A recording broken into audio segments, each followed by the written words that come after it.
Welcome to the next instalment of the TheAvGeek's challenges.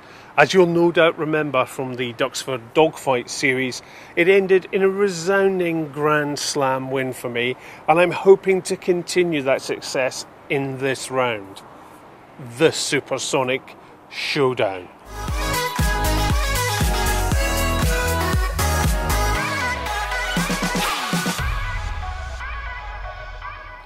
I am in Germany today and I will be advocating for my chosen aircraft shortly. But first, let's travel back in time to the latter end of the 1960s. Supersonic travel is being hailed as the next big thing in aviation, and for many potential designs there are now only three major players all vying to make the first supersonic aircraft a reality. There is Boeing with their ambitious 2707, the Anglo-French consortium designing the Concorde, and the Soviets with their Tupolev Design Bureau 144. The American designers from Boeing tied themselves up in bureaucracy and unfeasible designs that included a swing wing airliner. These mistakes resulted in huge cost overruns for Boeing, and when the eventual design of the 2707 was fielded, it was too little, too late. Boeing dropping out of the race meant that it was now a head-to-head battle between Concorde and the Tupolev 144 to become the first supersonic airliner.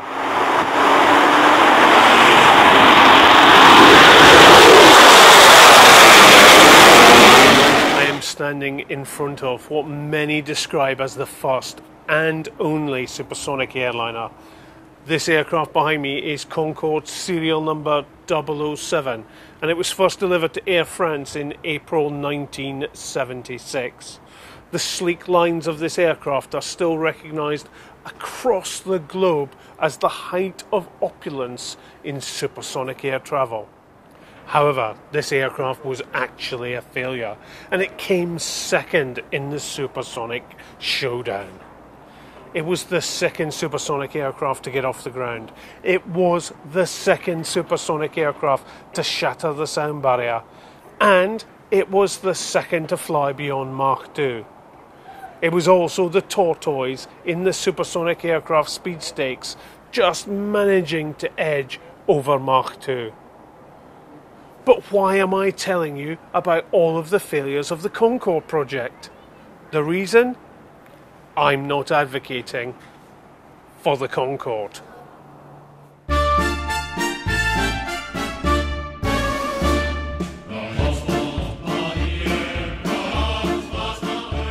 Behind me is the Tupolev 144. This was the first supersonic airliner ever to fly.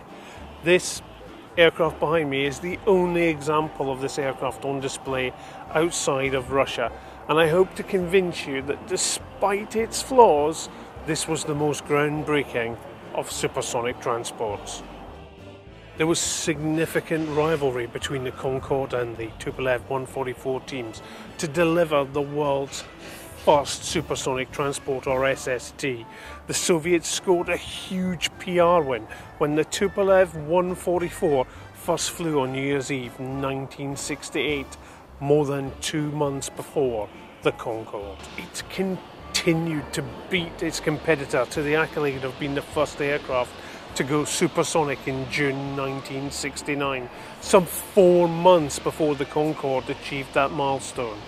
It was also the first commercial aircraft to fly faster than twice the speed of sound at Mach 2.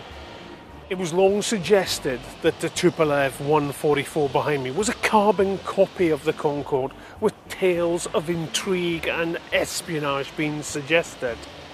Looking at the shape of the aircraft, you could be forgiven for thinking that it was all true. But in reality, the 144 was its own design. And unlike Concorde, it was optimised for high-speed flight in excess of Mach 2. Although the wing on this aircraft looked identical to the Concorde, nothing could be further from the truth.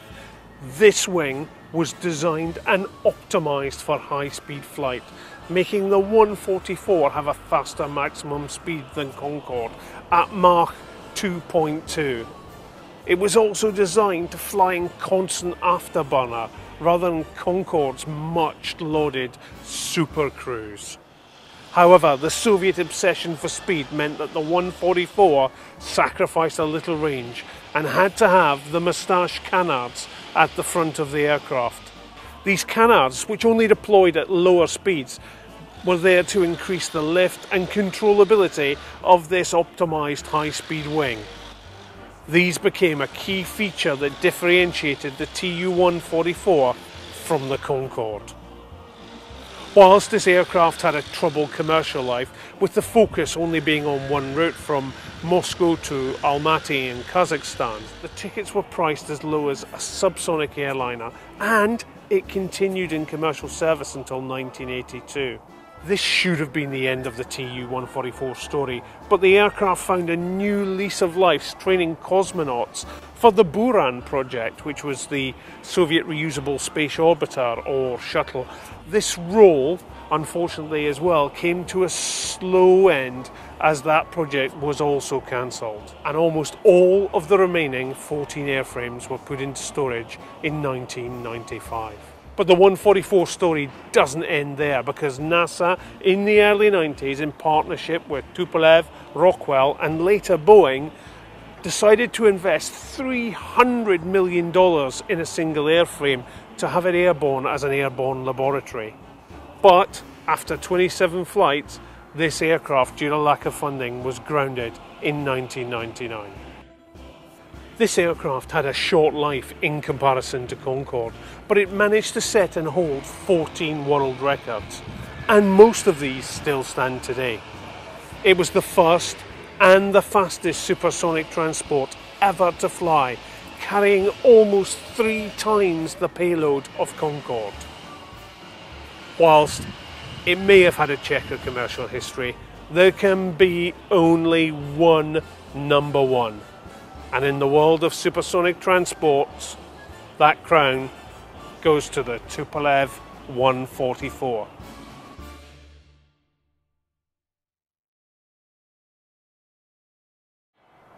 It now gives me great pleasure to hand you across to Arthur, who is in Bristol with the runner-up in this supersonic challenge. Arthur, over to you and Concorde. Scotty, you must be mad. Behind me is the BAC Aerospatiale Concorde. In my opinion, mankind's most successful attempt at ever conquering the skies. Between its service lifetime, 1976 to 2003, it flew 50,000 flights, transporting 2.5 million people at supersonic speeds. It was the culmination of years of design and development.